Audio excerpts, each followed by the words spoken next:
collar. Oh dear. Oh, the collar. Yeah, I remember. And it was the. And I think a lot of the boys chopped them collars off. You know. Was it?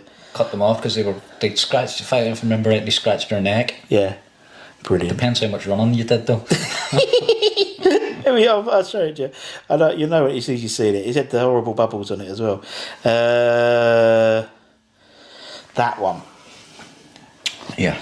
Yeah. See, that was a centennial kit because that had all those horrible bubbles in, and it had 100 in the numbers. I remember.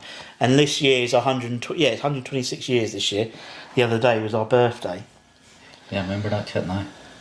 It was a heavy kit as well. It was heavy. Was it? Yeah. But that was before they started bringing on all the new kind of fandangled material. It was lighter and all the different colours and all the psychological stuff started coming into it. That was well before all that. It was starting to come in at the time, I remember, because Arsene Wenger, he brought up the Arsenal, hadn't he, when he came in, and they were starting to change things a wee bit slightly then. But because I'd come from France to West Ham. Yeah.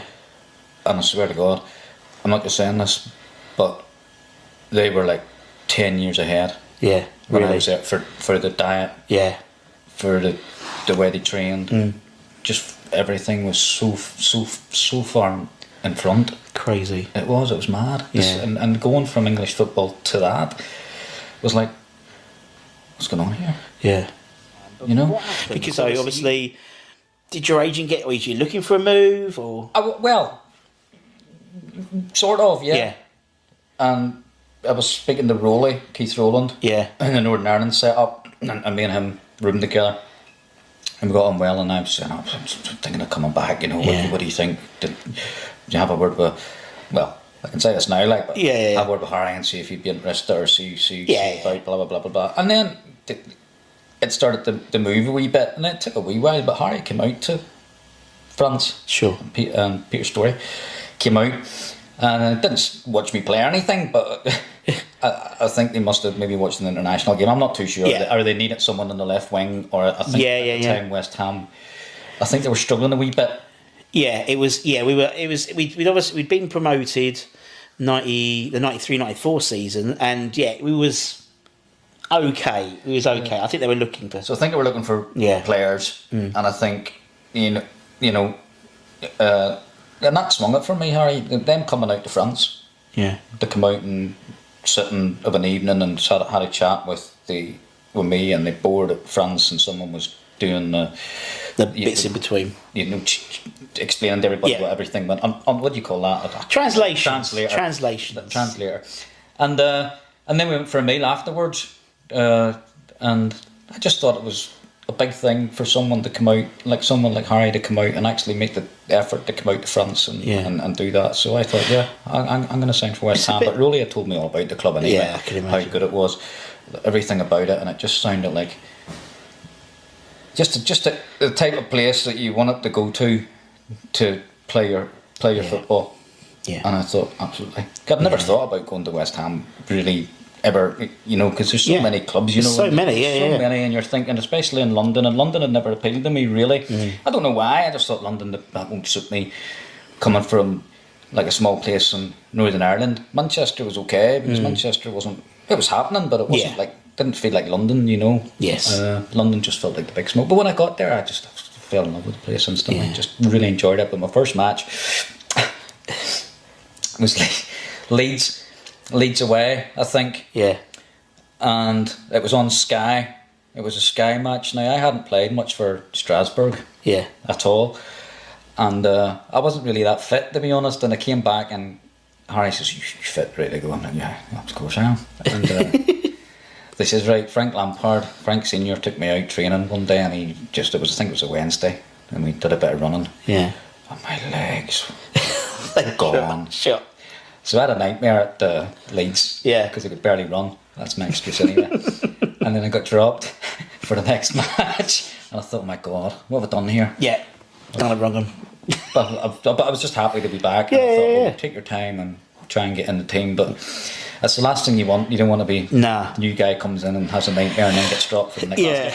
For that, we are referring to. So Michael scored a goal which, you know, if you went out for a night out around Blackburn, you probably won't have to buy a pint forever. They wouldn't know who I was in Blackburn. They barely know how. Just wear a Northern T-shirt. Ireland. I scored the goal, which meant Man United didn't win the title, and Blackburn did. Yeah. Well, I'll tell you something.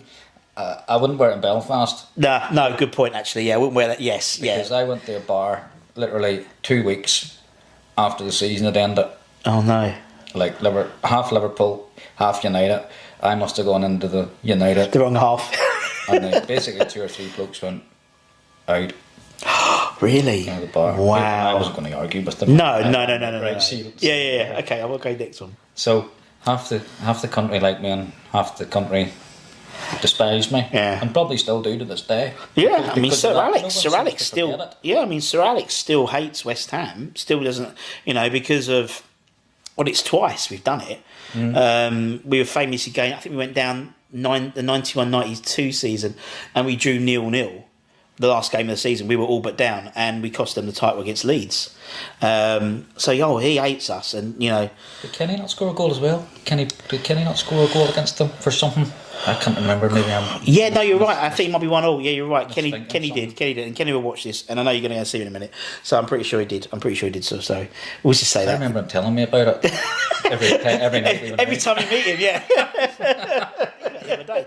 But your tenure at West Ham, you had Boogers. Yeah. You had Boogers. You'd have had Darney, the Portuguese superstar.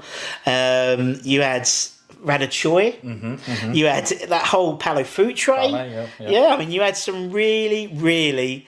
I mean, obviously, we've had people like.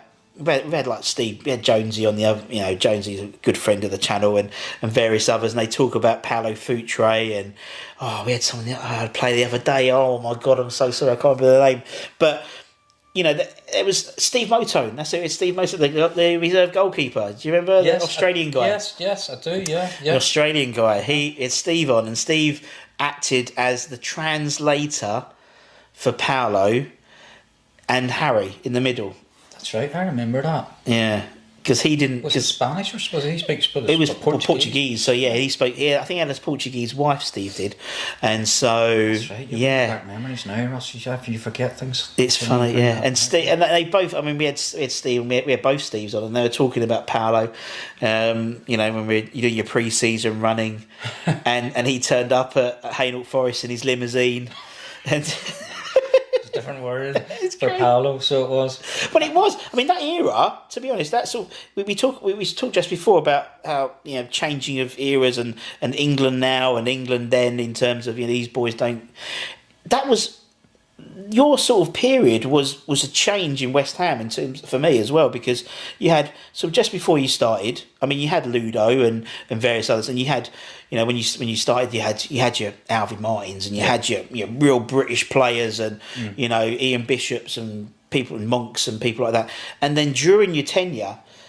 The foreign influence came in, as you said, that Wenger came in, and that foreign influence. And by the time you left for Wimbledon, the team was totally different. It was League of Nations. We used to say as a joke, but it really was. And you had Stan as well. Stan from you had Australia. Stan. You had and Robbie Slater. Yeah, Robbie is hopefully on later on today. But yeah, and you had Slav, and you had all these fantastic, all these foreign based players, and obviously. After your second loan, so to speak, then you signed for the club as the first British player under the Brosnan ruling. Yeah, which I didn't know at the time. No. Well, didn't know it was the first. Yeah. Knew it was a Bosman. Yeah. And that was. I mean, I'd only been transferred once before. Yeah. Before that, and. So it didn't feel like... Yeah, I suppose, because you had from the Strasbourg transfer, wasn't it, really? So it was basically, right, well, you're free to go. But, apart from you're free to go, it was the clubs agreed to fee the previous, which I didn't know what the fee was, because you didn't really find out too much about that kind of stuff. To just, right, well, you're going back to West Ham. But the funny thing was, because I'd gone and signed for them twice on loan already, signing the third time, basically in the same kind of way. Yeah. It didn't feel any different. No, I can imagine. Yeah, it was just a longer term kind of deal that was agreed, which made me actually feel part of it. I mean, if you feel more part of it because you're a lone player, you don't feel 100% that's a good point. Yeah, part of it. Yeah, You know, especially but I suppose even more so for the guys. As I said to you before we started, we interviewed Sebastian Carroll, who was there for a 3-month loan, and you really don't feel part of it at all, really. But for a season, I suppose you can get into the season a bit more, or a longer term loan. But I can see you've always got in the back of the mind, I'm going back to Strasbourg. you're always. I mean, I wouldn't say under pressure. No, yeah. Because you're not under pressure because you're doing what you love to do. Yeah. But I suppose you feel that you have to try and prove yourself every time you go out. On the flip side of that, you could be thinking, well, I wasn't thinking that because I wanted to stay at West Ham. I wanted to stay there. You're maybe thinking in the back of your mind, well, I've got a contract back where I am, so if it doesn't work out for me here, I can always go back there. But I had a year left in my contract at Strasbourg. I didn't want to stay because the guy who took on me there, he had left, and the new guy come on. You can sort of tell straight away whether they fancy or they don't fancy. And he didn't really fancy me, to be honest with you. So it was kind of, well, I'll move on. I've enjoyed my time here. Yeah. I've learned a lot. Yeah. It's made me a much better player. Yeah. And I had and I mean a much better player in those 3 or 4 2 years I was out there. Just learned so much different. Of course, that all went out the window when I came back to Britain because you lead a completely different lifestyle. Yeah. Again. Yeah. You know, out there, no one would have a drink. No. You know, it was and even as you said, and even like after that period, I mean that not drinking culture, but that sort of British culture was still there. I mean, we've interviewed Razor, we've had Trevor Sinclair, and these were a few years later, and they were still saying that Harry would let them go out for a Tuesday night drink. I don't know if he would let us go out. He wouldn't be happy about it. I don't know, but it was definitely a drinking culture. Yeah, of course, yeah. You know, that I don't know what it's like now in England because I've been involved in it for so long. I imagine it's nowhere near nowhere near back then. But back then it was used as bonding and all that stuff. That was the excuse. We'll go out and have a few drinks and we'll bond and all that sort of stuff. So, but it was part and parcel of. Strangely, just part and parcel of the lifestyle. Yeah, you know, we used to have a few beers after the match. Yeah, you didn't look forward to it. That's the wrong word. But it's sort of like was. Yeah, but to be honest, I mean, it's one of those things. I think, you know, with football now, you're right. It's changed completely. You know, social media. The fact is, you know, one dodgy tweet and they've lost £3 million of. You know, that's how it works. And I think it's obviously become really professional. No disrespect, but it's a different type of professionalism now. Do you know what I mean? Football. It's almost like they're. I don't know, I don't know, but you know, it's more scientific. Whereas, like not back in the day, but sort of, you know, the 90s, football was fun and fans enjoyed it, and you guys were relatable as well because I think you did enjoy it more back then than definitely as a supporter, definitely. And I think talking to a lot of fans, maybe slightly younger than me, maybe a lot older than me, football then was different. It was a different. And I think that's what's a bit different now about this West Ham team now is they have a little bit of that old school mentality, team spirit, you know, no one hates us, we don't care type thing.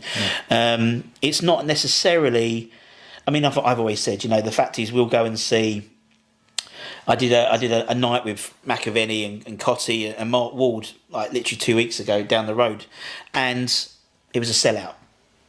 Now, I don't think in 20 years' time I'm going to go to the Queen's Theatre and see Sebastian Haller and Felipe Anderson doing a night. It's not necessarily being foreign-based. I think Paolo would sell out. You know, it's not about it, but it's just the mentality and the relationship. You know, footballers now are not necessarily as relatable as they were back then. Right, I know what you mean. Do you know what I mean? I do, yeah. I mean, I used to live in Loughton, so obviously everyone lived in Loughton. All the footballers lived in Loughton, Waltham Abbey and around there. Yeah. So I always tell a story. I'd always, when I was working at Safeways, when I was about 15 or whatever, every Friday, Shaka would go in and do his Friday Big Shop. Oh, was he? And Samasi Abu and people like this. But nowadays, because money's in the game, they don't live in, you know, that they live in Canary Wharf. Do you think that's money's changed? Of course it has. Because of money? Of course it has. I would agree with you to say it has. Yeah. I think when a player who's not playing anymore is complaining that money's changed the game. Yeah. That can sounds like sour grapes. Yeah. Yeah. That can come out the wrong way, but you know, I had do a bit of coaching with some of the young kids and back in Northern Ireland, and they asked the question, why do you want to be a footballer? And strangely, even the youngsters are saying because I want a Ferrari and stuff like that. And you're like, well, that's just the way the game's gone. But this is the next generation that's coming through, and you know, you can't help but times are changing.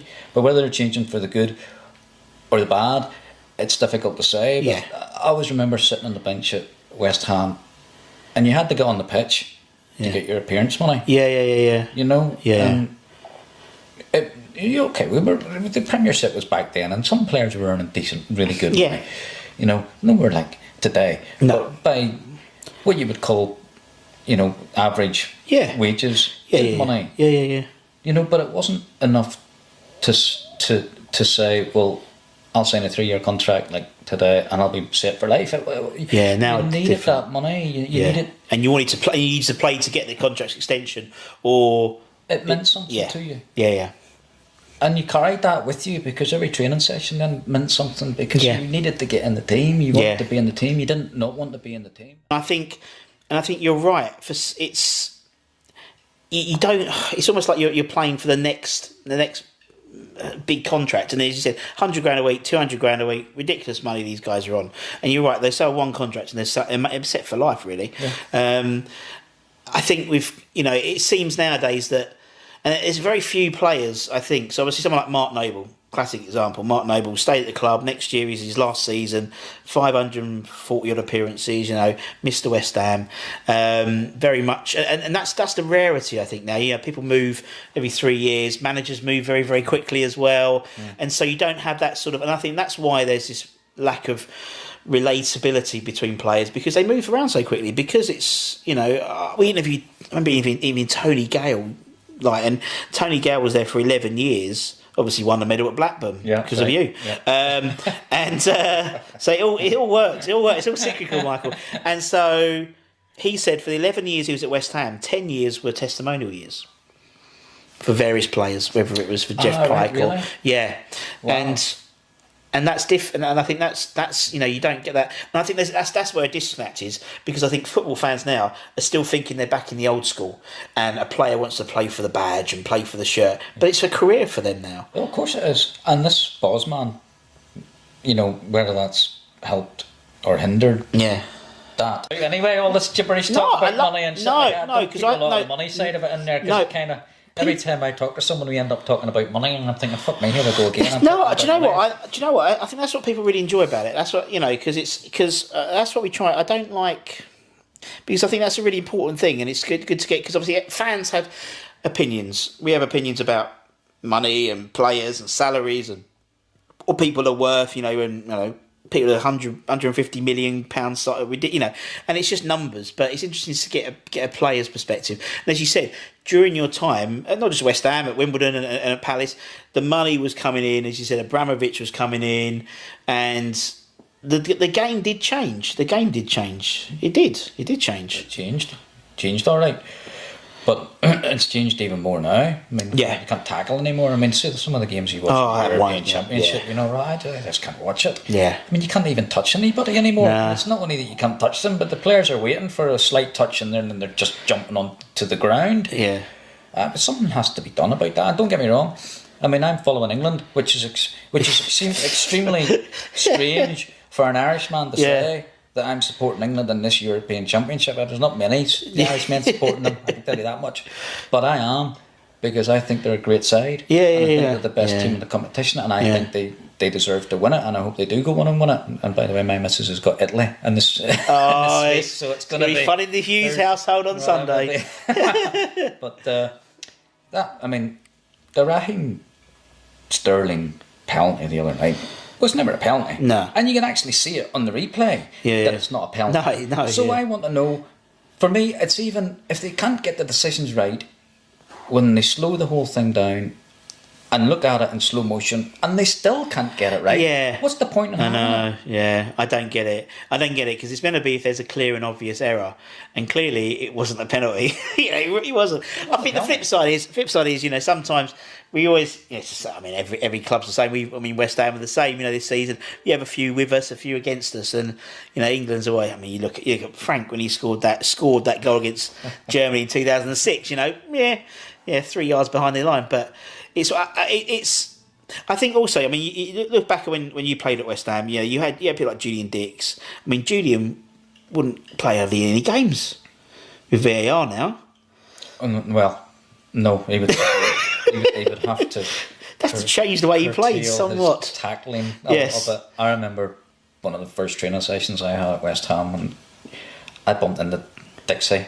Like, and he didn't wear shin pads. Yeah. Or anything back then, and he won't remember it, but I remember it, and my shin hit his shin, and I swear I was like, that guy must have steel in there, and I think he actually did have some steel in there. Probably did, yeah. And I wouldn't like to play against him. I can't remember if I ever played against Julian, to be honest. I don't think you would have. No, I don't think. No, I think you'd have gone by then. But when you moved to Wimbledon, I think, I'm pretty sure he did. I was good, but he could play, he could play, hell of a lot. But that was, I just think without, I think it goes hand in hand with all the way that, people talk about the players being protected now and stuff. And you talk about the protected in a financial sense, but also on a physical sense now. As you said, you can't tackle anymore now. And I think part of the reason is, again, it's money, because if a player then goes and breaks his leg and has a career like Dean Ashton, got injured playing for the England squad and never played for football really again, to be honest, that's his livelihood gone now. And so I think football doesn't matter, money doesn't matter in what facet. Money has changed the game, even from a technical perspective, from VAR perspective, and obviously then that involves betting and all that type of stuff as well. So it's a tricky one. It'd be interesting if you asked older players, would they like to be playing now? Yeah. Well, everyone's going to say because of the money. Because of the money. Yeah. There's no doubt about it. But I mean, if you took the money out of it, and you took the characters, like you were mentioning earlier on, and the guys that you played with, and the guys that you played against, I wonder how many would say yes. I don't think many would. I really don't think many would, to be honest. And in some ways, I would, and I'll tell you why. Because you can't tackle. Yeah. And as a winger, I'd love to be playing now. Yeah. Because you're not going to get any fullbacks coming up and hitting you a boot up the ass, or hitting you, or ramming their studs down the back of your leg. You don't have to worry about that anymore. And that was the big, as a wide man, or even as a striker, back then, that was 50% of the worry. When the ball was coming into you, you were like thinking, right, I'm going to take a whack here. Yeah. But that's not there anymore. Yeah. So for that reason, I'd love to play nowadays. But I don't know, because you don't know you talk about the characters and all that sort of stuff. But I'm sure there's plenty of characters still nowadays. I think there are, but I think they're just few and far between. I think I think the trouble is now is they get vilified for being a character now. So it's like someone like Grealish. That's right. Someone like Grealish, right? He's a cocky little shit. That's what he is. He's a cocky little sod. He comes on, talk about the fouling. That's what he comes on as a professional. Someone's going to foul me. I'm going to get loads of free kicks. But back, in the 90s or whatever, you look at people like Paolo and these guys were like, they were doing it all, and they were icons. But you were taught that. I remember when to France, that was the first thing you were taught. Really? That was the first thing he said to me, because I wouldn't go down. Yeah. But he said, look, if you're anywhere near the box, or you're in the box, or if someone touches you, go over and make a meal of it. Because, wow. Yeah, but that's what they say. Yeah, I get that. Because they'll get a yellow card. Yeah. Or they might get sent off, or you'll get a free kick, or maybe a penalty. So that was all new to me. I don't know. So you said it was 25 years ago, wherever it was, 26 years ago. But that's what they were doing. Now you can call that cheating, or you can call that being smart. Yeah. And when you watched when I used to watch the Man United's, like when they were winning the league and they go into the Champions League, and you get some French team would come over that you'd never heard of, and they'd go to Old Trafford and beat Man United 3-1, they'd play them off the park. Yeah. And they would be doing that. They'd be throwing themselves to the ground and they'd be doing all that sort of stuff. So they were smart. And now that it's starting to come in, you can call it we don't like it, but now it's coming into the English game. And you see the English players doing it now. Yeah. And you see them doing it in the European Championship. Yeah. And you're like, well, yeah, why not? Because everyone else been is doing happening it. to the British game now for 30 years. Yeah. Now we're on a level kind of playing field. Yeah. You know? So we talk about being tough and who was your toughest opponent, do you reckon, during your time? Not just at West Ham, but generally in time. Sol Campbell. Really? No, you'd never. The problem when you talk about other players is you play against them once every so often. Yes. And unless you're directly playing against them, Yeah. you'll never know how good they are. Yeah. And I was at Wimbledon, I was playing right wing. And I only played there at Wimbledon because I could cut back on my left foot and whip it into the box. Yeah. And you maybe had Robbie arriving and or a midfielder arriving, and your big strikers in there who were going to get in the end of things. Yeah. And obviously he knew that's what I was going to do because I couldn't kick up on my right foot. So he obviously knew that was part of the tactic, if you like.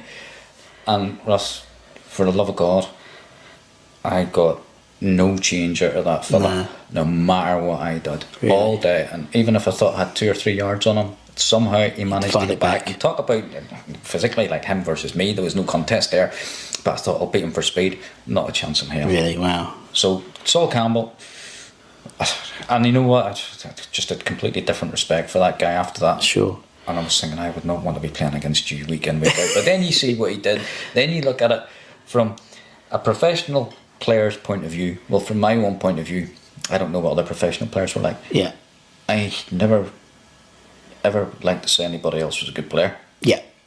Because if you said that, you weren't saying they were kind of better than you. You put them on a pedestal for it. Exactly. Yeah. And it wasn't, you didn't like saying that. But then when you finish your playing career, when I finished my playing career and look back on the guys you played against, I looked at what they'd achieved, and it kind of thought, well, Sol Campbell won this and this and this, and he was part of that Arsenal career. And you sort of start to see it. Start piecing it all together, Start to see what a great player. Yeah, so he was. I never liked playing against Ben Thatcher either. Yeah. And played against Ben a couple of times for West Ham before I moved to Wimbledon. And he was another one. If you got past him with the ball, you weren't getting past him. Yeah. He was going to bring you down, or he was going to hack you, or he was going to boot you. And I remember the first time I played against him, and I crossed the ball. 3 seconds later, I got a crack across the ankles. And it's like what I'm said to you earlier on. You're worried about it then. Yeah. You're wary of it. It's on your coming, peripheral vision, and it's putting you off a wee bit. You have to think about that. So he was another one I didn't like to play against. Love playing against Kenny Cunningham. Yeah. Now at Wimbledon, Kenny was a great player, but Kenny was the opposite. Yeah. Kenny wouldn't boot you. Kenny wasn't physical. Not that he couldn't. He could if he wanted to, but he wasn't that kind of player. And when the ball came into you, I always knew I've got time here, because I know Kenny's not going to come in and kick me. He's not that kind of player. Yeah. He's going to allow me to get at him and try and get a cross in. And it was 50-50. You got past him half the time, and then half the time you wouldn't. But it's like a contest then. It really is a contest. It's 50-50. Do you know what I mean? You look forward to it. Yeah. I enjoy. You love those kind of matchups. Yeah. So you did. You'd love to go out and think, right, I'm going to get the ball here and I'm going to try and take you on, or I'm going to get past you, or I'm not. And that was all my job was, but that's kind of learned that later on in life, as we talked about, was to get past the fullback and put the ball in the box. Yeah. That was it. Job. And if I wasn't doing that, I wasn't doing what I was being paid to do. Yeah, no, I get that. And his job was to stop me from doing that. Simple. Yeah. That was it. Then obviously working up and all that stuff that went along. And then what happens when, because obviously, you saw about Ben Thatcher and people like that, and obviously then you go and play with them at Wimbledon. Do you play Ben at Wimbledon? Yeah, I played. So is it almost like? Well, there it was. Yeah. Because the fullbacks had to defend. Yeah. And that was the thing about going to Wimbledon. Yeah.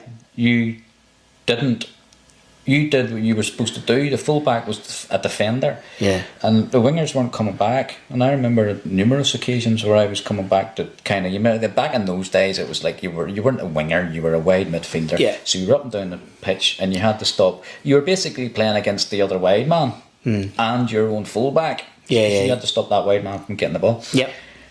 But he always just said, Hughes, fuck off up the pitch. Go on, off you go. I don't want you back here. That's my man. That's my man. I'll deal with him. And you were like, oh, Okay. this is nice. great. Yeah. You know, but he was a good player. He was He was a good player, wasn't he? He didn't have to worry about No. anybody. And obviously leaving West Ham for Wimbledon, how did that happen? I wasn't in the team too No. much because Stan had come in. Stan Lazaridis had come in, and Stan was playing on the left side. Yeah. And he was doing well. Stan strong. He was quick. He got plenty of crosses in the box. Yeah, he did. Yeah. He was a handful to play against. Yeah. And I was on the bench. Yeah. And you sort of see the writing on the wall. Yes, You're not I get that. stupid. Yeah. You see what's right. Well, I'm not unless Stan gets injured or unless I go on.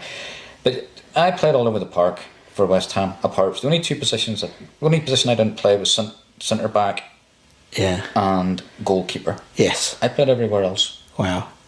And loved playing everywhere else. Right back for Stormstream Chiefs, and I really enjoyed playing. But anyway, that's besides the point. But Stan had come in and he was doing good, doing better than good. And Harry just called me in the office one day and says, "Look, Wimbledon have come in and made a bid for you." Yeah. And I was like, well, I'd never thought about leaving. considered Yeah. leaving. You know, it wasn't like that. You weren't considering leaving. You were trying to get back in the team. Yeah. And so I went and spoke to them. Just went, okay, well, I'll go and speak to them. Yeah. You know. Yeah. That's what you did. If someone came in for you, you went and spoke to them. And I went and spoke to Sam and Joe Kinnear. And just enjoyed talking to them. And it was nice to feel that you were. Yeah, because they came in for you. They wanted you. That's Yeah. a big part of football, I think. And I think, strangely, funny, from a kid, growing all the way up, every match, especially if you want to make it, it's a test. Yeah. You know, you're always trying to impress someone. You're always wanting someone to say, "Oh, he's doing well," or "He's a good player," because that's what you want to be. Yeah. But so Sam said to me, and this is what swung it, to be honest. I mean, I love playing for Joe. Joe Kinnear was great for me. I went to Wimbledon. I went off the rails a wee bit, to be perfectly honest with you. Well, a lot. But they were always great with me. And Sam says to me that night, funny enough, he says, "Look, I want you to come and play football." Yeah. For Wimbledon. He probably said this to everybody. Yeah. But he says, whatever's going on in your private life, your personal life, that's my problem. Yeah. He said, "You come and speak to me about that." He said, "I want you on the football pitch, and that's what you do for me. Everything else I take care of." And I just thought at the time, wow, no one's ever said that to me before. Yeah. You always felt like you were kind of on your own, or you were dealing with an agent who was dealing with the club. So it just felt, all right, well, I'm not playing at West Ham. I love the club and I love being around the club. I really enjoyed my time there, but I'm not getting in. And these guys are saying they want me to come and play. It's Wimbledon. It's the crazy gang. It's an experience, if nothing else. Yeah. So why not? Yeah. So I said I'll go, and went in and seen Harry, I think, the next day, and I said I'm going to go to Wimbledon, and then he says, "What are you going there for?" you just said. And he said, "Listen," he says, "I think because they were looking to bring Trevor in at the time as well. Yes. I think they were trying to sign Trevor. Yeah. Which was a good signing for West Ham. Oh, to be yeah, fair. So good, I could understand. I could understand it getting the money from me, and I hadn't cost them anything because I'd come. Yeah, you come with a Bosman. Yeah. So it was like, well, here's for a freebie. So that's made sense, and we shook hands, and and that's the end of it. And as you said, I think you said before, it is about being wanted. It's about wanting to play football as well. We've interviewed loads of, say, guys who were really good youth team players at West Ham, but never made it really. Maybe a few subs. It's like Hodges, the Hodges as well. He was saying, and Izzy and played people like that, and they've gone and had like 200-300 game careers playing for Scunthorpe and Swansea, and they could have easily signed a a contract and done the 100 grand and stayed there and not bothered about. But they wanted to be around the first team and play in the first team and play football. And you wanted to start. You don't want to be off the bench all the time. Makes perfect sense. No, you don't ever want to be. You don't ever want to. You don't feel like you're involved. Yeah. Regardless if you've had 10 brilliant games in the first team, as soon as you get left out for those 1 or 2 games, you don't feel part of it. Yeah. Anymore. Yeah.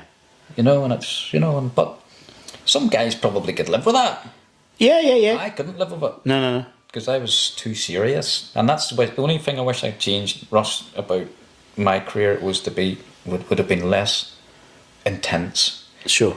Or less serious. You can probably tell by this talking to me that I'm quite intense, but that was my issue. I couldn't let things go. Yeah. Couldn't. I don't know where it's a Northern Ireland thing or whatever, but too gobby, saying stupid things at the wrong time, because reactive. So I wished I hadn't lived it as much as I wished I could have been a bit more relaxed and a bit more chilled out. And some guys were really chilled out, and they probably had more enjoyable careers because of it. So if I could change anything, that would be the only thing I would change. Yeah, that makes sense. Although obviously, moving to Liverpool, Wimbledon rather, then obviously moving to Crystal Palace means you knocked us out of the playoff final. But we're not going to talk about that. I forgot about that. That was a strange day. That was. Not just for you and Ian, because obviously Ian was the manager at the time of Palace, and you obviously West Ham almost 100 games for the club. And Ian, how many games did he? Well, that was his second spell, wasn't it? When he came back, and I can't remember how many games Ian must have. I remember he had tough enough times at West Ham. So the fans took to him and then they didn't, and then they did again. So it wasn't easy for him. But he was a West Ham fan. I think Ian is. But he must have. He was famous for scoring an own goal. That's right. I think that was one of his last games. It would have been, and I felt really sorry for him because obviously we drew them in the cup, this season, Stockport, and I thought I could just imagine Ian relaxing at home, watching the FA Cup draw, Stockport, West Ham. Oh God! Pops. But thinking the royalties, if I could, think of that goal going for Ian made 95 appearances. Did he? No. Yeah, so you beat him by two. Two spells. In complete. Because he had 2 spells, 1991, and he came back for 95 through to 98. So 93. It's not as many as you. Well, there you go. There you go. But I'll tell you one thing about Ian Dowie, and they talk about all the managers you've played under. Yeah. Harry and Joe and all the ones that I've played under. Ian Dowie probably gave me 3 years on my career. Really? Yeah. Just with his intensity. So I watched one of the interviews you did for Palace the other day. We talked about the intensity of the training and stuff. Everything about him. Yeah. And listen, me and him had good relationships and not so good at times, everything. Yeah. Like a love-hate relationship a lot of the times, but I really respected what he was trying to achieve, and I think, well, I'm not sure, but I imagine that even though I was difficult to manage for him, I was fucking a nightmare to manage. It must have been a nightmare for him, looking back, but I think he liked what I brought to the table in terms of my intensity. Yeah. And we were very similar in terms of that, and that's the one thing with Ian, and I'm surprised that someone hasn't taken a chance on him, because he's well worth it. Yeah. And I would say that out of all the managers I've played under, that I wish that I played under him when I was a youngster. Yeah. Because he'd have got a hold of you and said, fucking ways up. Yeah. Yeah. As he did with our team, and it wouldn't just be me would be saying that. I would say there'd be maybe probably 20 guys who could easily stay that at Palace that year. Yeah. So, but I played with him for many years, and it was just get the ball up to Ian. Yeah. Get it up to him. Yeah. Either his head, his chest, or whatever. And he took some abuse over the years from centre backs and stuff like that. Oh, there. of But course, he was underrated. Big Ian. He was underrated for what he brought to the table. You know what? I mean, he didn't try and do anything he couldn't do. That was his well, actually, he did. He did. He did try and do things he couldn't do. But you know, I enjoyed playing with him. Played in Northern Ireland. Played from West Ham. And played under him. Yeah. And I enjoyed playing under him. I have to say, no disrespect. No, yeah. And I really enjoyed playing under him, and I'd like to see him back somewhere because he could do a job. Yeah, well, he's always good. I always found him as a very, really good pundit as well. He did Soccer Saturday and stuff like that. And obviously, yeah, you mentioned the chicky run and stuff like that. As a winger, you know, it's one of those things where you tend to associate yourselves with that side of the pitch. Well, that left side. That left side, yes. Side. I first game at West Ham, Dixie was left back and I was left wing, and I think we've actually played Man City. Funny enough, yeah. I think it was. Yeah. I was playing against Nicky Summerby, and I don't know why, but just Nicky, I just wanted to boot him, and I think he just wanted to boot me too. So it was a bit of it was like two guys who are pretty unphysical, I would say. But for some reason they're on it. They're on it that day. So I don't know whether it was because of the chicken run or not, but probably was. just all this atmosphere, just osmosis, you know, like not the sun, but just like this hostility. Yeah, gone from the French game where you couldn't touch anybody to the British game where you could come on. And I suppose having Julian Dings backing you up as well. That does help. That does help. That does help. Bless him. Right. We'll come because everyone likes to. We do this 11s, obviously. You know, everyone we have on the channel, we put an 11 together. I know you've got 40 in your head, so we'll have a go. I just don't want to leave anybody out. Well, the way we do it, the way people have done it, is by notable mentions. So they'll say, okay, I play with da-da-da-da-da, love them all, but for me, da-da-da. Do you know what I mean? Just so you don't miss anyone out. No, I don't think. Unless I'll try not to, like you say. But I mean, if you're going to start, then I'd have to go Big Ludo. You got to be Ludo. I'm going to make notes so I don't forget. In that Man United match. Yeah.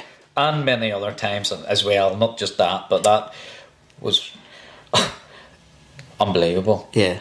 And that's the only thing that I remember from that game is those last 5 minutes, because I was on the bench and I'd been taken off, and maybe the last 15 minutes was those saves that Ludo made. I don't really even remember much about my own goal, but I remember those saves, and it was just crazy. But he was a proper.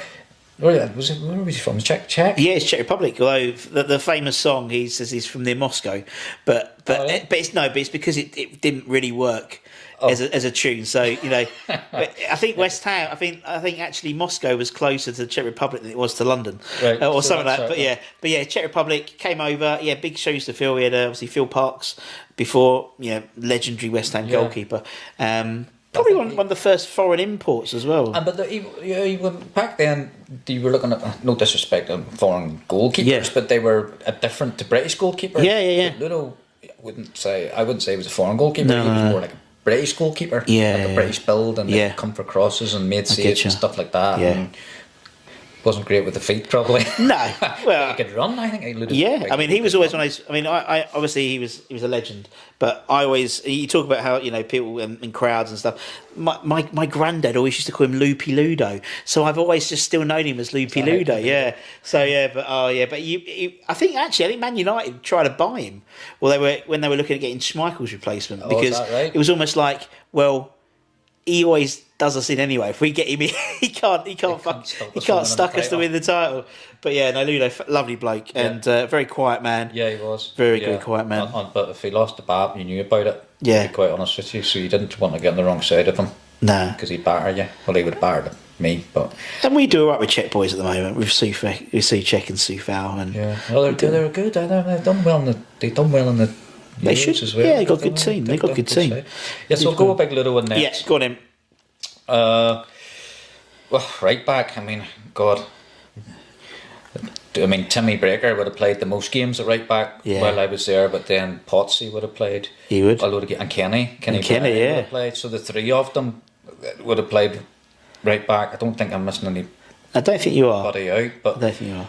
Listen, they all brought something different. Yeah. This is it. I mean, and I didn't spend enough time at West Ham seeing these guys. I know you said about a fella who stayed only a few months. Yeah. But they all brought some different qualities to it, I have to say. But I suppose Timmy would have been because Potsy could play centre back. Yeah. And Kenny, Timmy would have played a lot more games than He did, yeah. So I suppose that I'd have to go with Timmy. Yeah. But you're going to go and see Kenny in a minute, anyways. I'll go with Kenny. Yeah. So he can buy the coffees. I mean, so I picked him. We'll put Kenny in just because I'm just thinking. I'm thinking you're going to see Kenny now, and he'll say, "Oh, did you pick it right back?" You, of course. But yeah, no, I think you're right. Again, they've all been different things. I think actually, particularly talking about the Czech boys now, Sue Fowl very much is. I see him as sort of the modern day. It's a horrible thing to modern day, but Timmy Breaker. He's a real sort of like workhorse. Timmy, I mean, we've had him on. I love Tim. He's a lovely bloke, and he would always be a 6, 7 out of 10. Do you know what I mean? Not spectacular, but would always be in that. You could guarantee, and particularly like Sue Fowl Did his is job. now. Timmy did his job. Nothing fancy. No. You knew what you were going to get, like you say, week in and week out. Yeah. With Timmy, but you did with Potsy too. Yeah, he did. Yeah, different. And you did And with Kenny as well. I mean, Kenny's like similar. As I said, Kenny must have played about half a dozen positions as well. Really. Oh, he did. I remember we went to. It was a West Ham kind of thing, and we went out. It was a few years ago now. We went to the Rome Stadium. Yeah. Was it where England was it some team played there? I can't remember who played there the other night. And anyway, on the WhatsApp group, all the boys are saying, "Oh, do you remember we were there? Wee Hodgie was there. He came out and played in it. Yeah. And what an experience! Yeah. That stadium. It was probably like a third full. Yeah, but still, you've been there. It was just great. And we had the West Ham gear and all. I don't know why I've gone there, but anyway, Kenny played in that. Yeah. Kenny played in that, and he wasn't any different. Yeah. To how he was when he was playing. He was still in really good shape and he could still play and he just looked the same and ran the same and so. But Brilliant. I love listen, it. I don't know. Well, just you choose one of those. I'll put Kenny in. Yeah. I think Kenny needs because I think it's good. I like it when there's. I mean, yeah, Tim played a lot of games, but Tim gets a lot. Kenny deserves time to shine. That's what I mean. That's what I love. I think let's put Kenny in. All right, we'll put Kenny just in, to keep him happy. Right, we'll put Kenny in. Go on. Let's go left back then. I reckon that'd be an easier one. Well, look, you say that. All right, could be, but yes. You say that. I mean, obviously, Julian played there most of the time when I was there. But Keithy Of course, yeah. And then Julian went left side centre back. He did, yeah. Where he could play there too. Yeah. And he did well there. He did. He wasn't like was about 5'10", but he could jump and he could head the ball. Yeah. Yeah. But Rowley did well there too. I like playing with both of them, but I suppose you would have to say Dixie. We'll put Dixie in. It's only because Rowley hasn't returned my calls yet. And he hasn't returned my text. He hasn't returned text Rowley either. was rubbish. No, I don't want Rowley. Just saying. He's not even on the bench. Not even on the bench, that's it. And he'll be like, oh no, he's been selected. Yeah, he's been selected.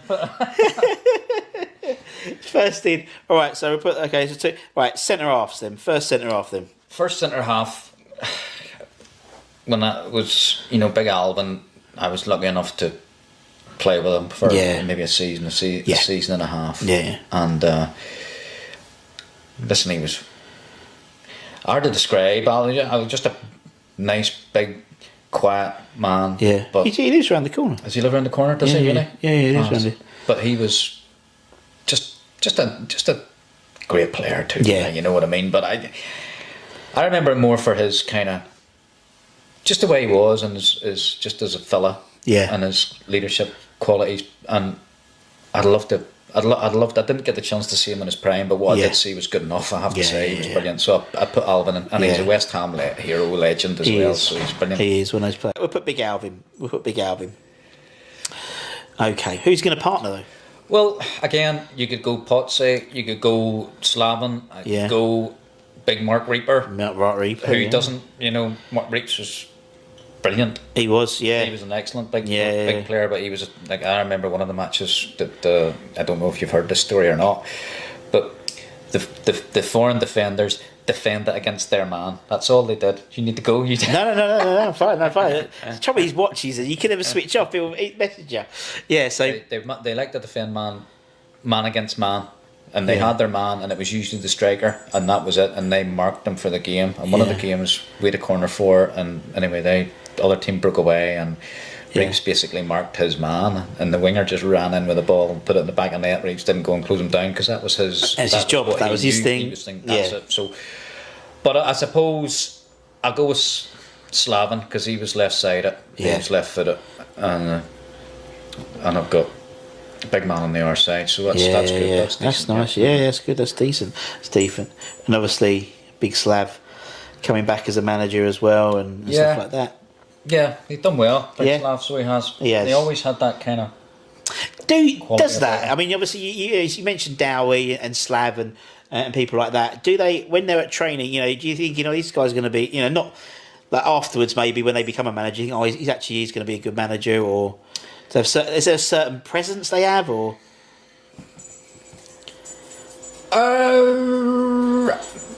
Yes and no. Yeah. Some of them, not ones we're talking about, but some have gone on to be managers where you think, really? Never be a manager. How's that worked out? Yeah. But Slaven always had presence. Yeah. He was always respected.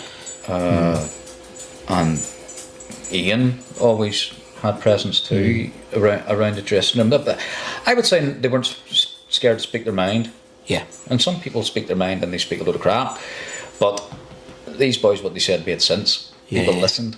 Yeah. So that's what I mean. There's people listening, isn't it, to the thing? Anyway, people have to. So, with our dog interlude, okay, let's go into midfield then. Right. Let's go into midfield. What are we doing? This is where it started to get a wee bit trickier. I'm going to go through every single player that ever played for West Ham while I was there, and you'll be like. And do you know what? If you miss one, one of those people watching it will say, "Who forgot about?" They say, "I love him. Right, you better keep me right as well then. Let's start in the left wing. Start left wing. That's going to be probably the easiest position. And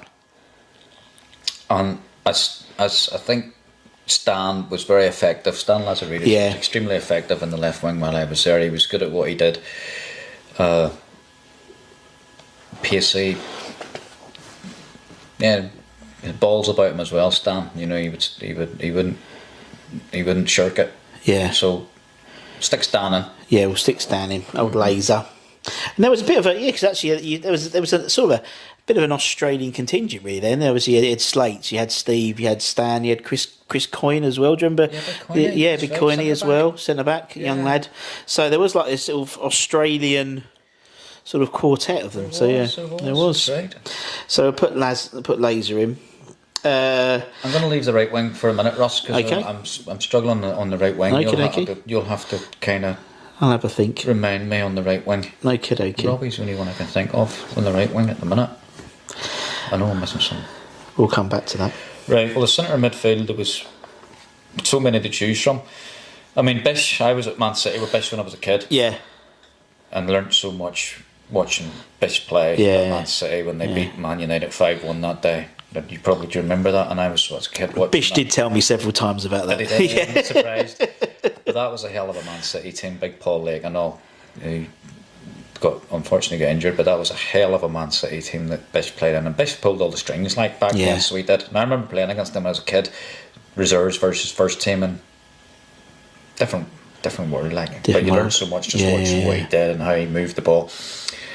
And he moved on to Everton, so I never got a chance to play with him because I never broke through into the team while he was in the team. So when I came to West Ham and I knew he was there, I was kind of thinking, I can't wait to play with Bish because I know he'll get the ball and he'll give it out to you.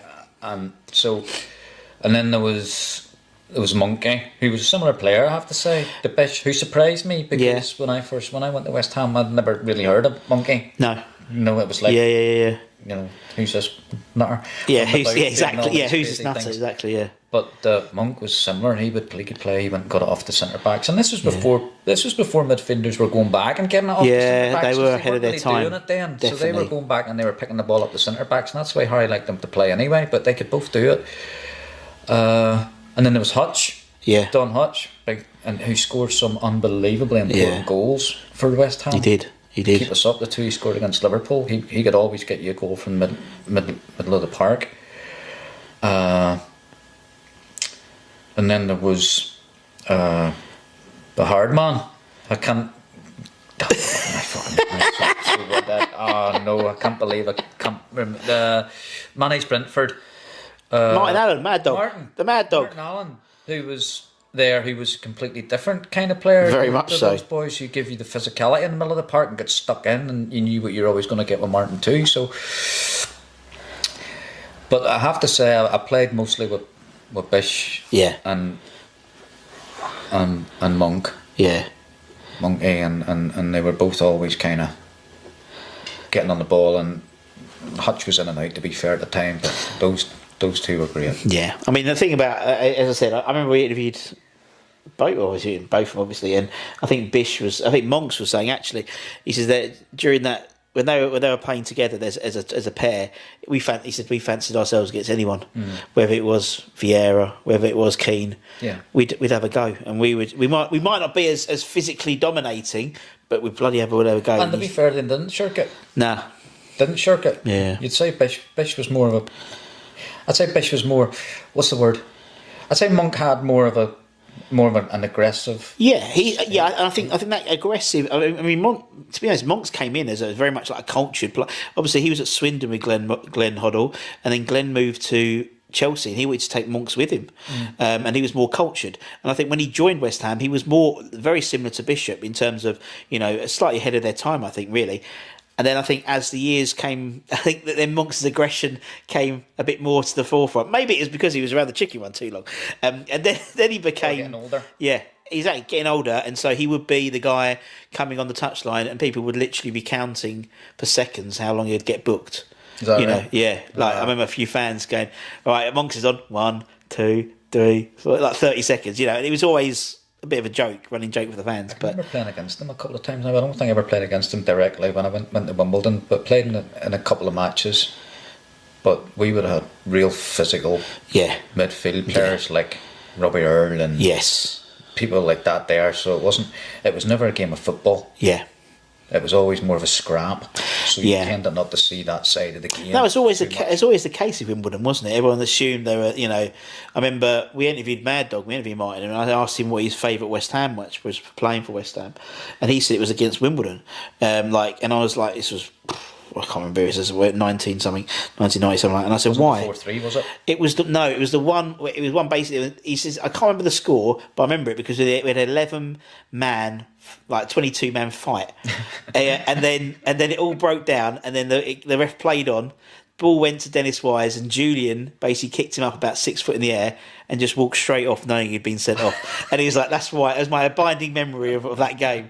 I love it. It was funny. Oh, mad dog. But yeah, it was. I mean, yeah, it was.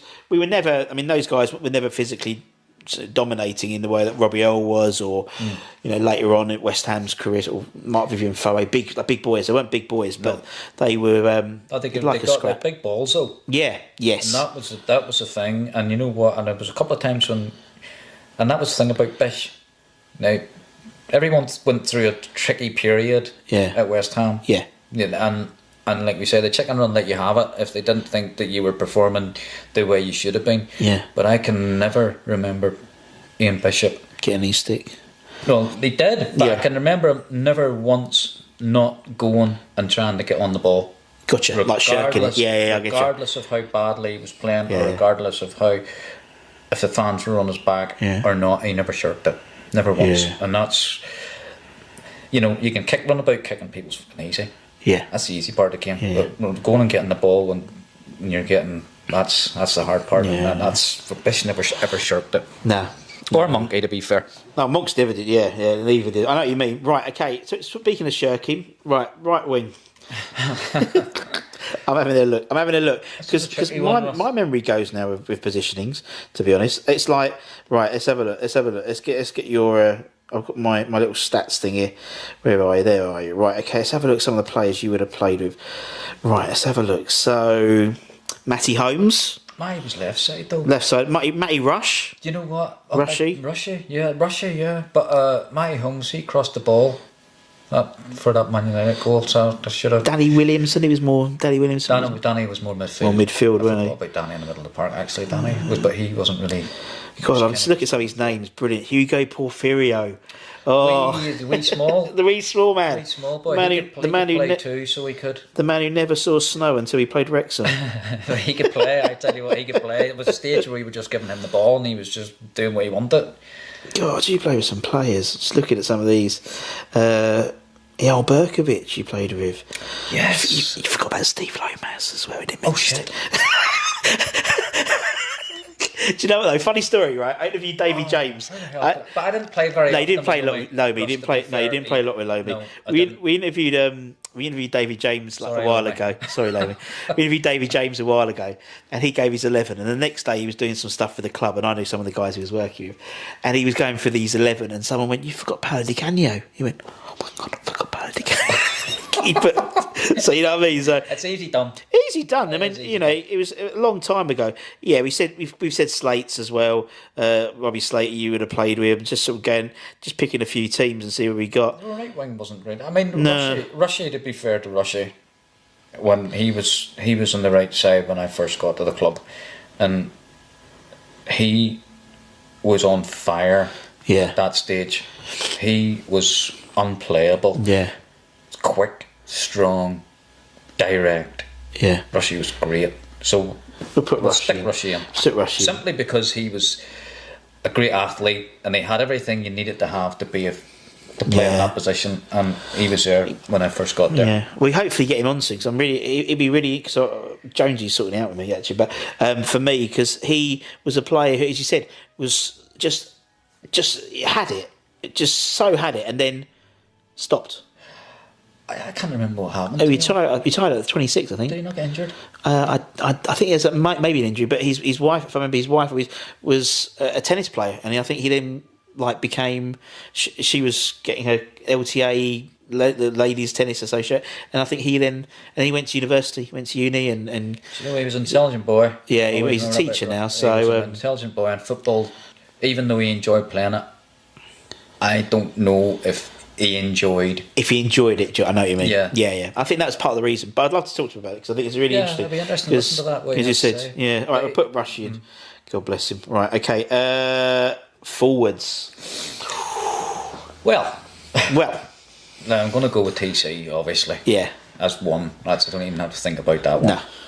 I mean, he could score from anywhere and did. Yeah. Great guy too. I like TC. Yeah, he's a lovely bloke. Talking Yeah, to yeah, him, you know, really had good conversations with him when I first went to West Ham. As a partner, you know what I mean. Big Hearts. Yeah. Played with him. Big Ian, like I said.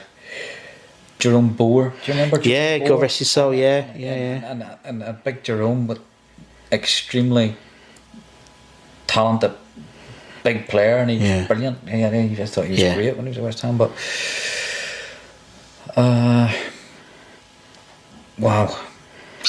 wow, I can't. Steve Jones. Jonah, who played in that thing, he was Just out, 'cause he'll be I just watching. told you, he was out in In Italy, yeah. with us playing. But Big Jonah didn't look any different. Still quick. Doesn't, does he? strong, He still don't look no same difference. size and same shape. No nothing difference. different. Still And his cracking son's the- doing still really cracking well. the same I jokes. know. His son's doing really well for the. It's nice because a lot of those players. I mean, someone like West Ham had a few for a while. Obviously, we had Steve, we had Dan Potts with West Ham, and he's Steve's son, and Freddie's just signed a pro contract now, and Monks had George in there, and Jonesy's boys doing well, and it's nice because you see this sort of like Carrying on. yeah, See, sort these of, are things I wouldn't know about. Yeah. I didn't know they were all the youngsters. but yeah, I mean, Some- I think Dan plays at Luton now, but I think he made a few first team appearances for us. But Yeah, but yes, so TC, I mean, all big guys, all big Any guys. ever left out there?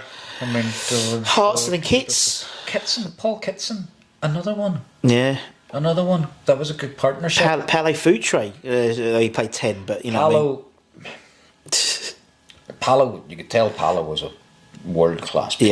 Yeah. I mean, I've never seen anybody move over 10 yards as quickly as Palo could. Wow. Over 10 yards, no one could get near him, but he was sort of at the end of his He was at the end. career then, and I don't think he really cared too much either, to be honest with you. Florian Radachoy, Radachoya, another one. yeah, Great qualities. yeah.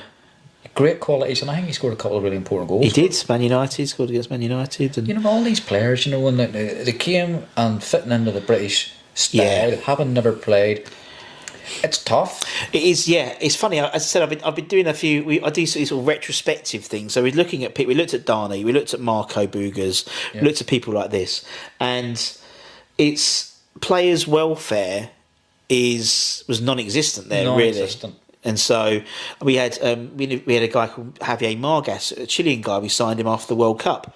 First day of training, we gave him a car, and they gave him. He lived in Loughton. He went up the M11 and said down the M11. So he ended up at Stansted Airport. And things like this, and like his wife and he ended up basically fleeing the country and going go back to Chile. But players' welfare was not there. Boogers was the same. No. Marco was the same. That's a big part of it. Yeah. And when you think about it, I mean, I know that was a big part, not the hard going about going to Strasbourg, but that was one thing that they did. Car, apartment. Yeah.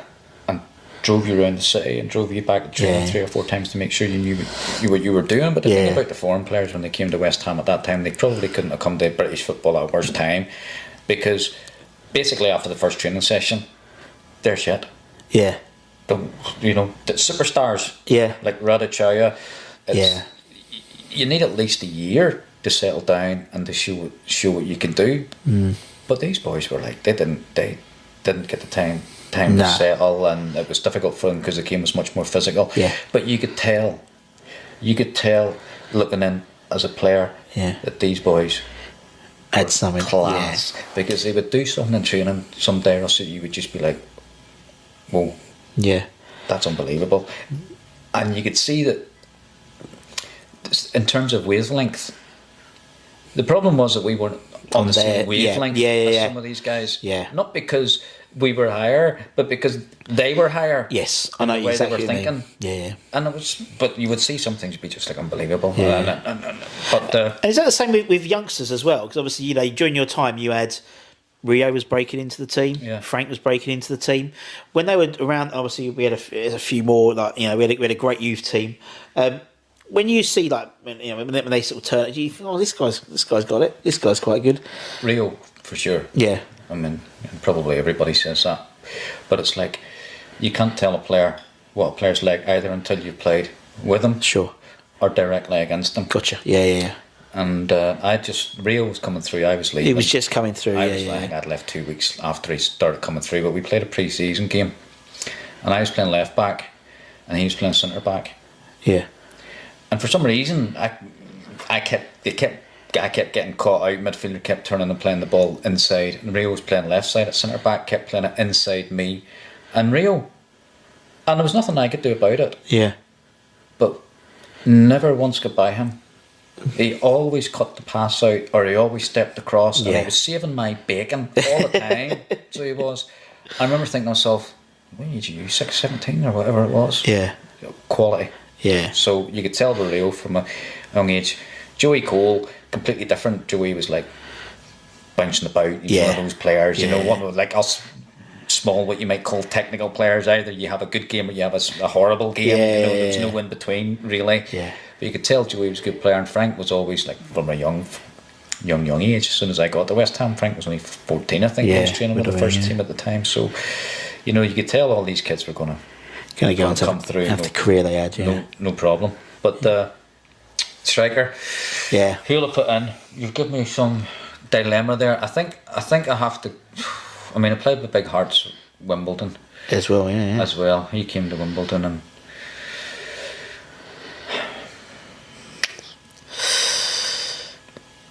You know what? I'm gonna stick Big Ian in. So Big Ian. Just gonna stick Big Ian in. So I am. Too right. Again, that's what I love about doing these and talking to different people. It's like all the names and stuff, and like obviously some players, particularly from the fans' perspective, you have players who, you might not have, had in your sort of list, and they go, oh my god, yeah, what a great player he was. It's like all different eras and stuff like that, and like Ian and Kenny and Laser. I mean, Laser and Rushy. You know what? You knew you were going to get. Yes. With those players. Yeah. So you did. Yeah. And the way the game's gone now, not the harp on about the game's gone this way or gone that way, but every Tom, Dick and Harry now wants to play the game from the goalkeeper out. Oh, it winds me up. And you see the centre backs actually standing on the byline. Yeah. Both of them to receive the ball, and I'm screaming, for the love of holy God, would you get a decent target man Yeah. in there, Slump it up to it. stick him up there and lump it, because they've come so far forward. Yeah. One flick on, Yeah, that's it. and you're in. Yeah. On goal. I don't get it. It's fine. It's fine if you've got like ball playing centre halves. If you got guys, it's like Pep. That's what Pep does. He's got Diaz. He's got Laporte. They're comfortable with the ball. I think there's not a lot of teams that can do it, but people try and replicate it. West Ham tried to replicate it last year for a little bit. It scares me shitless because it's like Craig Dawson and Ogbonna, fantastic players, but they're not Ruben Diaz and players like this in terms of their ball skills. But they're defenders, Ross. Yeah, that's what you do, defend. But it's the same as fullbacks. You talk about fullbacks. Fullbacks now are not really defenders, are they? They're just more auxiliary wingers now, aren't they? But the fullbacks have always started to go that way, but the fullbacks are starting to go higher and higher and higher up the pitch. But you always had a defensive midfield player who was going to come across and cover that. Yeah. So that wasn't too bad. But now when you see... But they're doing it from kids now. Yeah. They're coaching the kids. And if that's the way it goes, that's Yeah, fair enough. I don't really say anything about that, Yeah. but I'm seeing these kids now and they're teaching them from knee height to whatever to receive the ball from the goalkeeper, pass it out from the back, and they can't do it. Yeah. Because A, they haven't learned how to pass the ball yet. B, they haven't learned how to control the ball properly yet. Yeah. C, they don't know what they're going to do when they get the ball. I get it, yeah. So it's like trying to jump from 1 to 5 without teaching them 1, 2 and 3. Yeah. And we can't teach them 1, 2 and 3. They have to teach themselves that. Yeah. That's not something that you can teach a kid, how to pass the ball, how to control the ball. They have to teach themselves that by kicking the ball against the wall. Yeah. So unless your kid's out kicking the ball against the wall for 2 hours a day, learning how to do these things, you can forget about it. Because he's not going to learn it from somebody. I can tell you that much. But that's the way the game's going. It's all about coaching. Whereas... get the kid, give him a ball, give him a wall, get out there and practice by yourself for 2 hours, because you're going to do it differently than him, and he's going to do it differently. One size doesn't fit all. Yeah. Exactly. So that's my one little thing. You want the coaches to do what they're doing, and they're giving up their time, and it's all fantastic and great. But the kid has to be doing a lot on his own too. If they're not, it's not worth it. Yeah, I suppose. Yeah, I suppose that's why some players make it, some players don't. It's putting the effort in, isn't it? Well, that's what it is. But if you think you're going to become a footballer by doing your 2 or 3 sessions a week, with your coach, an hour on the pitch, and you think you're going to make it, you can forget about it. Yeah. Because you need to be doing 5 hours Sure. every day on your own.